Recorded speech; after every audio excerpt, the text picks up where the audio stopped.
जय श्री राम। प्रिय साधकों, बहुत सारे लोग ध्यान करते हैं और उनमें बहुत से लोग तो ध्यान का सही से अर्थ ही नहीं समझते। कुछ एकाध समझते हैं तो वो निरंतरता से नहीं करते, और उनमें से भी कुछ निरंतरता से कर लेते हैं। तो यह स्थिति तो शायद ही दुनिया में कोई एकाध व्यक्ति प्राप्त कर पाता है, क्योंकि जब व्यक्ति ध्यान यानी कि मेडिटेशन करना शुरू करता है तो उसके जीवन में अनेक प्रकार के बदलाव आते हैं। ध्यान में वो शक्ति है जो आपके ज़िंदगी को बदल देती है। आपके समस्त दुर्व्यसन दूर होने लगते हैं, चिंताएं मिटने लगती हैं, मानसिक परेशानी दूर हो जाती है, आपकी समस्याएं दूर होने लगती हैं, आपका घर जो है सुखमय हो जाता है, कलह लड़ाई बंद हो जाती हैं। ये सब निरंतर ध्यान से बहुत जल्दी हो जाता है। कुछ ऐसे गुण होते हैं जो कि बहुत ही जब साधक सिद्ध हो जाता है और वह उस अवस्था में पहुंच जाता है जहां कोई अरबों करोड़ों में एकाध व्यक्ति ही पहुंचता है, यानी वह जब परमात्मा को पा लेता है, समाधि की अवस्था में चला जाता है, तब उसे ये गुण मिलता है।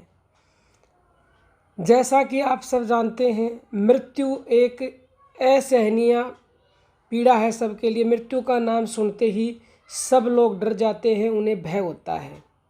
लेकिन जो ध्यानी व्यक्ति है, जो समाधिस्थ हो चुका है, जो दुख सुख में सम हो चुका है, तो उस समय उस मृत्यु में भी वह परम तप की भावना करने से वह यानी कि मुक्ति भी उसकी मृत्यु का कारण बन जाती है। यद्यपि मृत्यु समय में बड़े बड़े विद्वानों को भी भय लगता है, लेकिन जो निरंतर ध्यान करते हैं, परमात्मा से जुड़े रहते हैं, समाधि की अवस्था को प्राप्त कर लेते हैं, उच्च अवस्था में पहुंच जाते हैं, मृत्यु उनका बाल भी बांका नहीं कर सकते। वो मृत्यु में भी ये समझते हैं कि ये परम तप है मेरे प्रियतम का दिया हुआ, जिसके लिए संतों ने कहा है कि जा मरने से जग डरे मेरे मन आनंद, जब मरहूँ तब पायूँ पूर्ण परमानंद। जब मृत्यु से बड़े बड़े दिग्गज भी कांप जाते हैं तो आम इंसान की बात क्या है, लेकिन ध्यानी व्यक्ति को वह मृत्यु परेशान नहीं करती। मृत्यु के समीप पहुँचे हुए पीड़ित व्यक्ति को मुक्ति के लिए इस प्रकार की भावना करने का यथासाध्य प्रयत्न तो अवश्य ही करना चाहिए। सबको करना चाहिए, लेकिन प्रयत्न करेगा वही जो उच्च कोटि का, उच्च अवस्था का साधक है।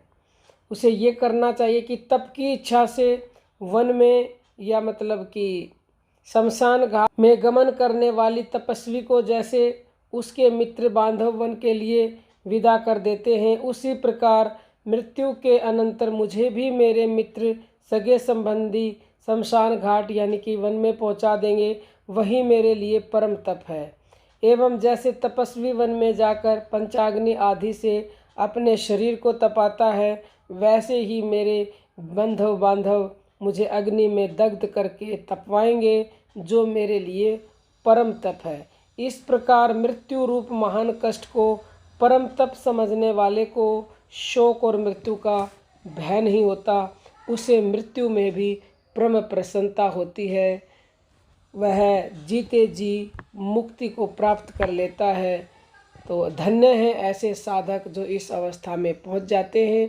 आप में यह भावना आ गई है तो वास्तव में आप इस दुनिया में बिरलों व्यक्तियों में से एक हो, और अगर आप चाहते हैं ये आए तो निरंतरता से ध्यान करते रहें।